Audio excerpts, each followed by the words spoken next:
नमस्कार दोस्तों, एक बार फिर से चाइना से खबरें आ रही हैं एक वायरस के फैलने की। पिछले कुछ दिनों में सोशल मीडिया पर कई ऐसे वीडियोस वायरल हुए जिनमें चाइना के हॉस्पिटल्स में काफी बड़ी संख्या में मरीज दिख रहे हैं। इन मरीजों में फ्लू जैसे सिम्टम्स देखे जा सकते हैं। कहा जा रहा है कि कई जगहों पर हॉस्पिटल्स ओवरवेल्म्ड हो चुके हैं। लोगों की भीड़ अस्पतालों में दिखाई दे रही है। सबसे बड़ा डर लोगों में इसी बात का है कि क्या एक बार फिर से कोविड-19 की कहानी दोबारा दोहराई जाएगी।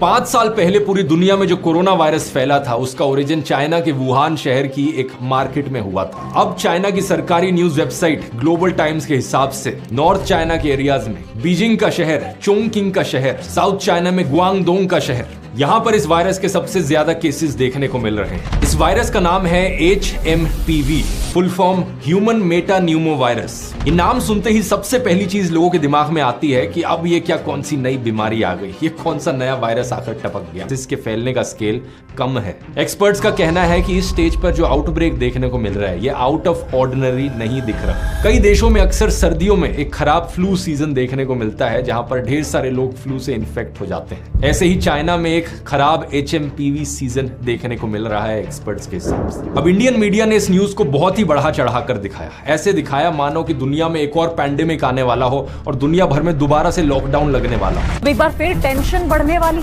क्योंकि चीन में अब एक नया वायरस यानी कि HMPV आतंक फैला रहा है। क्या फिर से एक बार लॉकडाउन लगने वाला है? कोरोना के बाद अब HMPV नाम के वायरस से आए दिन डर बढ़ता जा रहा है। चीन के वायरस से दहशत में दुनिया।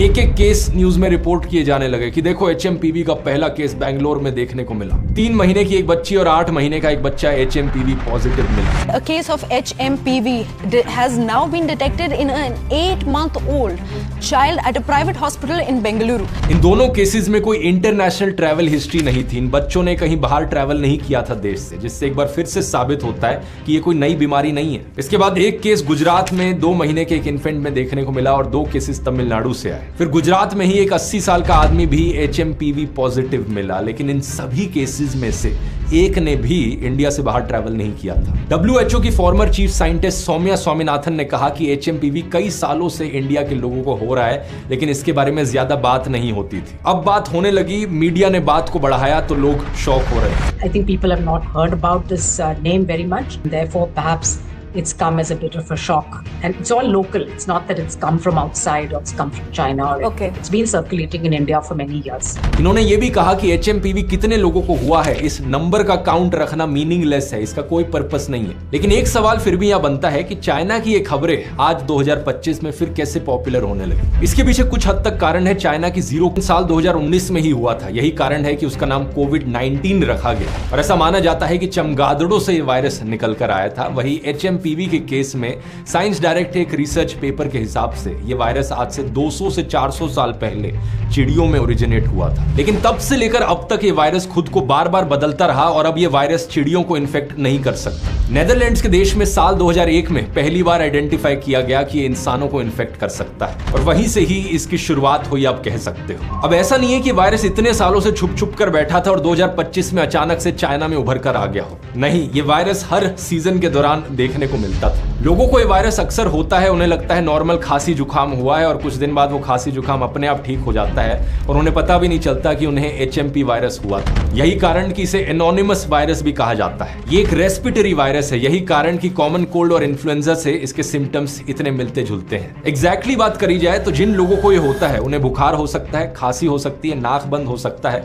और सांस लेने में परेशानी आ सकती है। इस वायरस का इंक्यूबेशन पीरियड 3 से 6 दिन का होता है, यानी कि एक बार अगर आपको इन्फेक्शन हुआ है तो 3 से 6 दिन का समय लग सकता है आपको सिम्टम्स दिखने में। और जब बीमारी आपको होती है, कितने ज्यादा आप बीमार रहेंगे और कितने दिन तक आप बीमार रहेंगे, ये इस चीज पर डिपेंड करता है कि इन्फेक्शन आपको कितना सीरियस हुआ है और आपकी खुद की हेल्थ कैसी है। बच्चों और बुजुर्ग लोगों को ज्यादा सीरियस कॉम्प्लिकेशंस देखने को मिल सकती हैं, जैसे कि इसकी वजह से उन्हें निमोनिया भी हो सकता है। अब दिलचस्प बात देखिए, यूके की यूनिवर्सिटी ऑफ ईस्ट एंजिलिया के प्रोफेसर पॉल हंटर के हिसाब से 5 साल से कम उम्र के ऑलमोस्ट हर एक बच्चे को एक ना एक बार HMPV का इन्फेक्शन ऑलरेडी हो चुका हो। डिपेंड करता है आप कौन से रीजन में रहते हो, आपकी हेल्थ कैसी है, हॉस्पिटल का एक्सेस, हॉस्पिटल की फैसिलिटीज कैसी है। यही रेट अगर फ्लू या इन्फ्लुएंजा से कंपेयर किया जाए तो 1 लाख लोग जिन्हें इन्फ्लुएंजा की बीमारी होती है उनमें से सिर्फ 1.8 लोगों की मौत होती है, यानी कि 0.0018% का मोर्टेलिटी रेट। वहीं अगर इन्फ्लुएंजा और निमोनिया के डेटा को मिलाकर देखा जाए तो 1 लाख बीमार लोगों में से 14.1 की मौत होती है ऑन एवरेज, 0.014% का मोर्टेलिटी रेट। तो HMPV के केस में हमें एग्जैक्ट रेट तो नहीं पता है, लेकिन इन नंबर्स को देखकर आप अंदाजा जरूर लगा सकते हो कि HMPV का मोर्टेलिटी रेट इन्फ्लुएंजा और निमोनिया के ज्यादा करीब होगा, कोविड से कहीं दूर होगा। कुल मिलाकर देखा जाए तो इंडियन सोशल मीडिया पर जो हवा मचा रखा है इस वायरस को लेकर वो कुछ ज्यादा ही एग्जैजरेटेड है। ये बात सच है कि चाइना से रिलायबल इंफॉर्मेशन बाहर आ पाना थोड़ा मुश्किल है क्योंकि वहां पर सेंसरशिप बहुत ज्यादा है, लेकिन इंडिया टुडे ने चाइना की सोशल मीडिया वेबसाइट वाइबो की एनालिसिस की तो पता लगा कि चाइना के लोग वायरस और HMPV पर क्या बातें कर रहे हैं। इन्होंने HMPV virus, death, lockdown, curfew जैसे कीवर्ड्स को सर्च किया और उनके एनालिसिस के हिसाब से यही बात सामने आई कि चाइना में जो स्प्रेड हो रहा है वो उतना लीथल नहीं है जैसा इंडिया में दिखाया जा रहा है। लॉकडाउन रिस्ट्रिक्शंस लगने के भी कोई साइंस नहीं है और यहाँ चाइना का खुद भी कहना है कि HMPV के ओवरऑल केसेस का नंबर पिछले फ्लू सीजन के नंबर से कम है। इंडिया में जो HMPV को लेकर फियर मॉन्गरिंग फैली उसकी वजह से स्टॉक मार्केट में पैनिक सेलिंग भी देखने को मिली, जिससे इन्वेस्टर्स को करीब 11 लाख करोड़ का नुकसान हुआ। तो ज्यादा घबराइए मत, जो रेगुलर हाइजीन की प्रिकॉशंस मैंने बताई उन्हें फॉलो कीजिए और ध्यान इस बात पर दीजिए कि इससे कहीं ज्यादा सीरियस मुद्दे हैं हमारे देश में जिनकी बात नहीं की जा रही है, जैसे कि ये वाला मुद्दा, लोगों के वोटर लिस्ट से नाम डिलीट किए जाना, इलेक्शंस किस तरीके से मैनिपुलेट की जा रही हैं और आप अपना वोट कैसे बचा सकते हैं, इसकी बात मैंने इस वीडियो में करी है। बहुत जरूरी वीडियो है, यहां क्लिक करके देख सकते हैं। बहुत बहुत धन्यवाद।